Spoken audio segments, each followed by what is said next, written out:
So, welcome to the Meaningful Jobs podcast season 3. I'm your host, Adrian, and today we're extremely honored to have Alicia Butler here, who is here as the founder of Equilibria to talk a little bit about her career, her business, and the meaning of work and life. So, how are you, Alicia? Hope you're well. I am doing extremely well, Adrian. Thank you for having me on your show. Extremely well. Must be having a great time lately.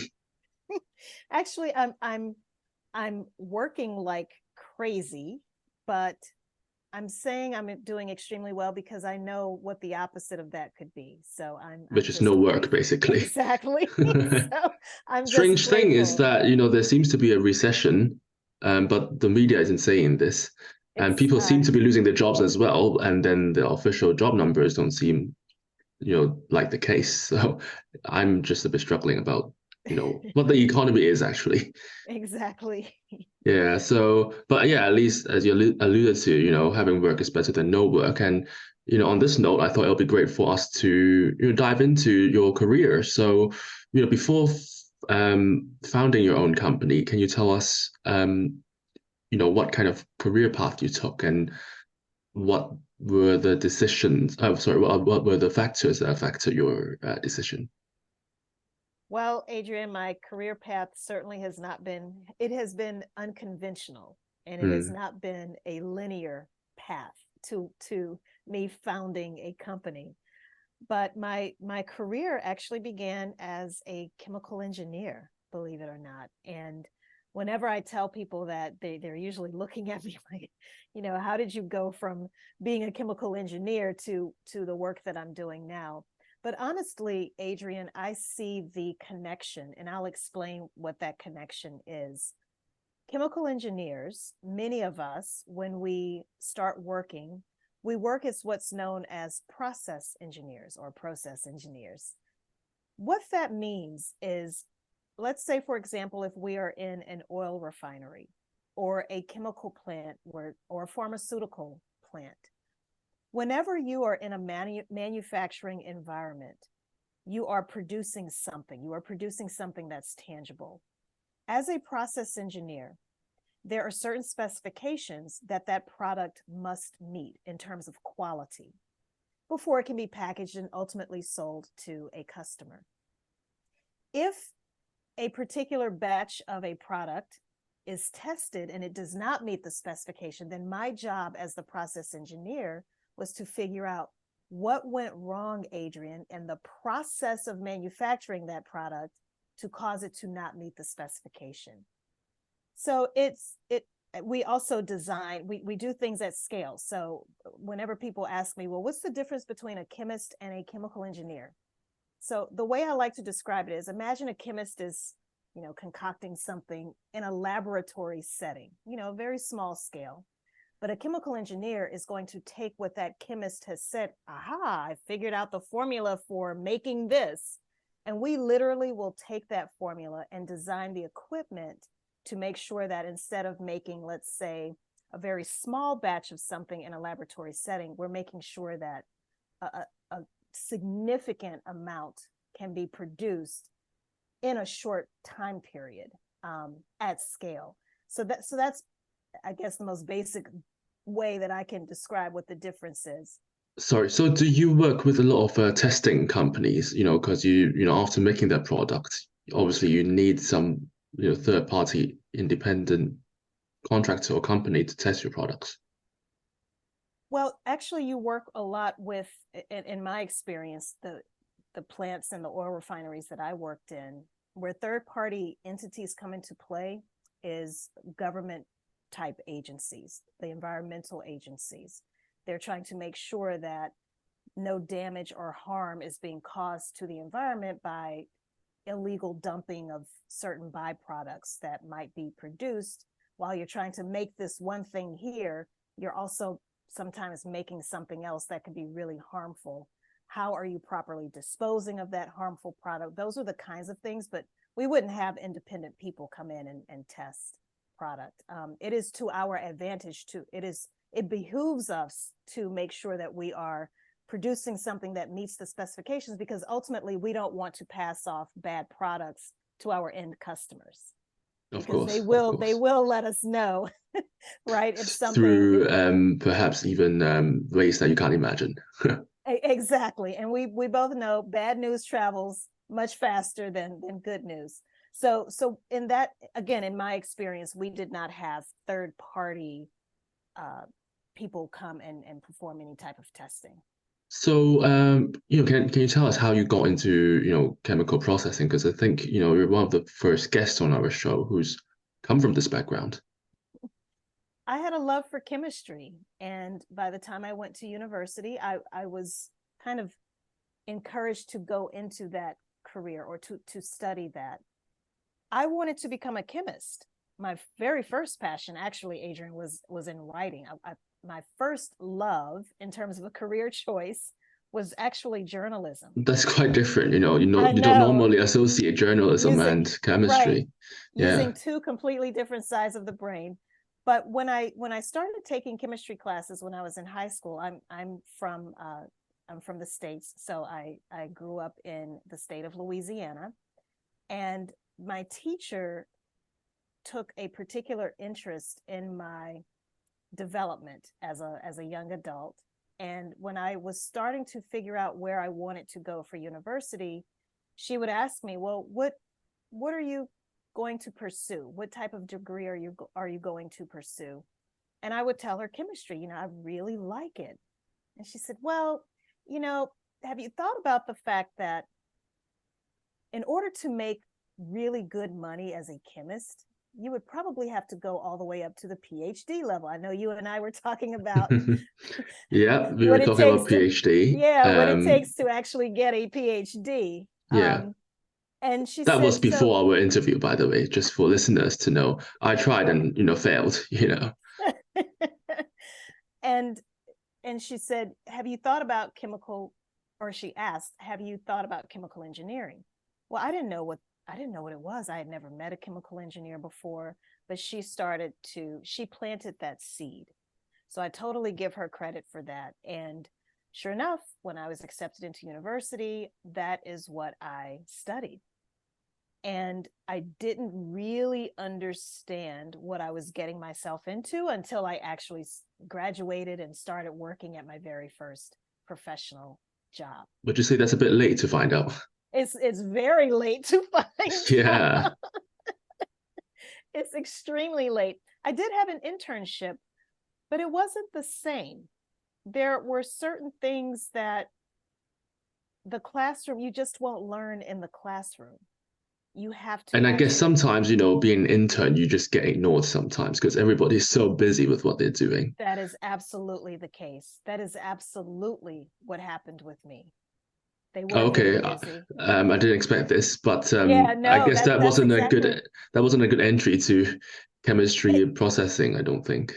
It wasn't because, well, and in fairness, every company, whatever it is they're making, can be vastly different, right? And so that therefore the experience can be very different. But the company where I did an internship was much smaller than the company I ended up working for once I graduated. The company where I worked once I graduated is this massive global entity. So the dynamics were just completely different from being in that much smaller, much more controlled environment that I worked in as an intern. So, perhaps the intern didn't go as well as you wanted, but you still, pursued this career, and I guess you must be loving it, to continue to be in this industry for such a long time. Well, I'll say this. I'm the type of person, and this is probably a bad thing, but I'm the type of person where when I start something, I want to see it through to completion. I want to It could finish be it. good and bad, I guess. Depends on how you Yes. see it. So at that point, when I realized, I don't know if I really want to do this, Adrian, I was so far along in my studies that to change at that point would have been a pretty big deal. It would have meant a couple of more years of study. And I was ready to get out. I was ready to make money. And that's what I did. And I ended up working as an engineer for about 7 to 8 years after I graduated. And during that time, I realized that I was completely ignorant about business, commerce. And I decided to pursue an MBA, a master's in business administration. I would work full-time during the day and go to school Oh, at night. I thought you were tired of studying. Well, so I recognized a deficit in my education. Again, I didn't learn anything about business. I knew very little. I didn't know key accounting terms. I didn't understand the impact that the economy has on our would have on our day-to-day production schedules. Just as an example, I did not understand the interconnectivity of business and how it directly affected what I was doing as an engineer. I guess the curious thing that I want to ask is that, you know, a lot of people they work their whole lives. They don't really care about business principles, accounting principles. But you know, you had this idea that you didn't just want to do your job well, but you also wanted to get to know the business side of things. So what made you become interested in business? It never, I'm the type of person, it never feels good when you're in a room and you don't understand what's being discussed. So Very true. that's truly how it started, Adrian. I remember there were accountants that were assigned to different parts of the plant, the chemical plant where I worked. Again, this was my first job out of college, out of university. And it was as though she was speaking, this one particular accountant, it was as though she was speaking another language. And she was speaking accounting, which is the language of business. So talking about things like debt to equity ratio and liabilities and assets and equity and balance sheets and all that kind of stuff. These And are the most basic terms, oh, by the way, they're you know. basic, but you have to understand, Yeah. I had an engineering curriculum. I didn't learn those. What I learned was very light. Okay. Mm. And not just engineering, it was chemical engineering. So it was very heavy on the science side. Now, if you asked me something about organic chemistry, analytical chemistry, I could answer it all day, every day. And the accountant would think you're talking about a different language, you know. Exactly. But the reason it was important to me was because one, I didn't understand what was being discussed, but two, I knew enough that whatever she was talking about, again, had a direct impact on my work as an engineer because it impacted our day-to-day production schedules. So if demand is high, if they're telling me that market demand is high today, that means we're operating at full capacity. But if they say, well, you know, we're looking at the market and it's starting to take a dip. So you know what, instead of running full throttle, we're going to scale back production today by 50%. So again, things seem to be erratic oftentimes because I was missing that link to the business side of things. And I was always encouraged in my performance evaluations to steer away from the technical path and more toward the managerial path. And in order to go down that managerial path, I had to learn more about business. So obviously you loved business. Otherwise, you wouldn't have Absolutely. started a company and stayed there for 18 years. So did you start your company after you finished your MBA, or what's, you know, the time point of doing that? Actually, that is what ended up happening, but that was not my intent. When I finished my MBA, it was December of 2004. And I decided I quit my job. By that point, I was working at a family-owned engineering consulting firm, which was great because it was a small business. It was a family-owned business. So I got to experience entrepreneurship up close and personal. But I relocated to Atlanta, Georgia, which is in the southeastern part of the United States. And I really thought, Adrian, that I was going to get a job at Coca-Cola because That's very specific. they're headquartered here. Okay. Okay, so Coca-Cola Airline, the Coca-Cola company is actually headquartered in Atlanta, Georgia. So for your listeners, the next time you're drinking a beverage that you know is owned by Coca-Cola, look on the back, look on the label, and you'll see Atlanta, Georgia, USA. But that's what I thought because I I was a newly minted MBA. I had this technical background as well. So I thought, who wouldn't want to pick me up as an employee, right? That was how crass I was.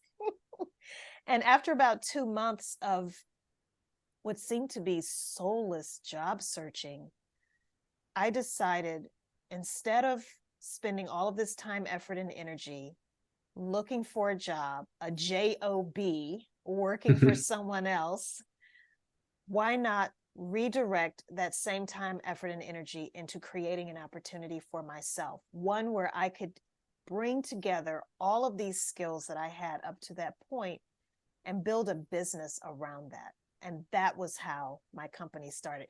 It wasn't that I intentionally decided to do it. It was literally because I couldn't find a job. But obviously, starting a business, aside from the skill sets that you've got, I guess one of the most important things is having a network. So was that a strong factor in giving you the confidence to just jump into the business world? I did not have a strong network when I started. I Wow. have one now.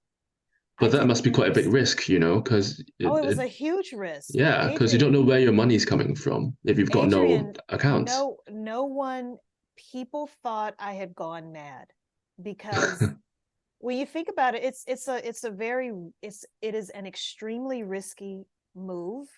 The thing that I did, it was revolutionary in the sense that I was bucking the system. I Yeah. was I was saying, I don't want that anymore. I was unhappy. I want to do something else. And if I can't get a job, I'm going to create something myself. It's either now or never. You're right. There was so much risk involved. There's instability in income, paying for medical care and things like that. Those were all very legitimate concerns. But I believed enough in myself, and that's what kept me going. And I'll be honest with you, I think the fact that I relocated to a new city was one of the best decisions I could have made, because I think had I stayed home where I grew up, I would have had so many distractions. I would have had so many people telling me why it wasn't going to work. Mm. But think about it, and you've relocated, right? Yeah. You've been in multiple countries. When you make a bold decision to invest in yourself, and you believe enough in yourself that you will make it come hell or high water, and you take that bold move to try something different, to live in a completely new place where you really don't know anyone, that is a revolutionary act. What I did to start building my network, Adrian, I remember going to an office supply store and buying that it was an Avery pack of business cards that you could put into a DeskJet printer. Yeah. And I just went into Microsoft Word. I created some business cards. I came up with a company name and printed those cards. And I just started going online and researching different networking events. And I would meet people. And I bartered a lot when I first started, because I didn't know anyone. I needed to get my foot in the door somehow, some way. So the agreement was, if you, and my company, by the way, started off as an organizing company. So I was literally going into people's homes and making their spaces look more Oh, so tidy. it wasn't a chemical thing. No, no, no, no. Oh, it's complete. Oh, I thought it's I related. completely, no, no, no. I Wow. completely left That's chemical even engineering. riskier than I thought. Moving to a new country, having a new business in different industry with no contacts, can't Yeah. get any crazier than that, I think. I never thought about it that way, Adrian, but Was sure. it an accurate summary? That is a very accurate summary. I guess I just never thought about it in that way. Like, yeah, I guess it makes sense now why so many of my family and friends thought they Because were very concerned. for me, maybe I'm not as risk taking as you, even though I do take calculated risks in my life. If I can't predict the number of accounts or clients that I might have starting out, I don't think I'd be making a jump. like you. So, I think I really admire, the strength that you have and just putting the energy into networking when you don't even have, a business, at that point. And I didn't even own a business suit because remember, I came from working in chemical plants. So I had an oil refinery. So I had tons of blue jeans and, you know, uh, polo style shirts, but That's all you got for the that networking was events. that was all I had. So I would go to consignment stores and purchase, secondhand business suits. And that was eventually how I started getting out, again, doing a great deal of bartering. And over time, I stopped the bartering and started actually charging money. Yeah, And a over wise time, decision. over Yeah. time, Adrian, it my company has evolved from providing professional organizing services to providing business infrastructure to fast growing small businesses. And that's my story, and I'm sticking to it. Wow. I'm a bit lost of words because, that's a really dramatic change. I think, even with all the entrepreneurs on this show that I have, I don't think I've heard as dramatic a story as you've got. So, can you tell us what's this, if you've got a secret sauce behind how you managed to keep this company afloat for 18 years and having it, thrive, and maybe the meaning of work? What do you think about it? Oh, these are all great questions. So let me make sure I write them down because I want to cover Sure. all of them. So, okay, the secret sauce. The secret sauce, number one, is listening and paying attention. So remember how earlier I mentioned the fact that, paying attention to market demands, fluctuations in the market. That's a part of, let's say, external listening, really paying attention to not only what's going on in the industry in which you are working, but also what's going on with the clients that you're working with. So internally, what are they saying? Are you really paying attention to their feedback? Mm, Sometimes we ask for feedback very formally, and we may not get it in the terms of in the in terms of things like surveys and things like that. But your clients are constantly talking. Are yeah. you listening to what they're saying? Are you paying attention? Are you observing what they're doing, how they interact with you, how they interact with your products or the services that you're providing? So that's one key element of the secret sauce, because a lot of times we have ideas about what we think potential customers would want. But at the end of the day, your customers will always tell you, no, Adrian, I know you think I want this to be red, but I really want it to be blue. Very Now, true. what happens is as entrepreneurs and founders, our egos can get in the way. And we're like, no, I did all of my research. I went on Chat GPT and Chat GPT told me that I should offer red. But your customer is saying, no, no, no, no, no, Adrian, I'm right here in front of you. I'm telling you, I don't want red. I want blue. So listening is a key part of it. The other thing is, I don't know if this is an expression or something similar in Hong Kong or even in the UK, but we have an expression here in the US about reading, writing, and arithmetic. So Not reading, heard of it. okay. So we always say the three R's: reading, writing, arithmetic. It's really arithmetic, but arithmetic. So bear with me for a minute here. Reading, read voraciously. Don't just read about things that pertain to your industry. Don't just have depth, have breadth in the types of information that you're consuming. Whether you are reading a book, listening to a podcast like the Meaningful Jobs podcast. Thanks for the extra So, promotion. so you may not necessarily be reading something, but you're still consuming content and you're educating yourself on a daily basis. Don't ever stop learning. Don't ever be so what's the word I'm looking for here? But basically don't ever get to a point where you think you know everything, because you don't. Not too satisfied, I guess. Yes, you have to have an insatiable appetite for learning. So continuous education. So that's the reading of the 3 R's. Writing, write something every day. This is a way to hone your craft, whatever it is, whether you're in fashion, food, entertainment, the chemicals industry, petrochemicals, podcasting, media, whatever it is, get in the practice of writing about what you do daily. How do you do that? You can blog.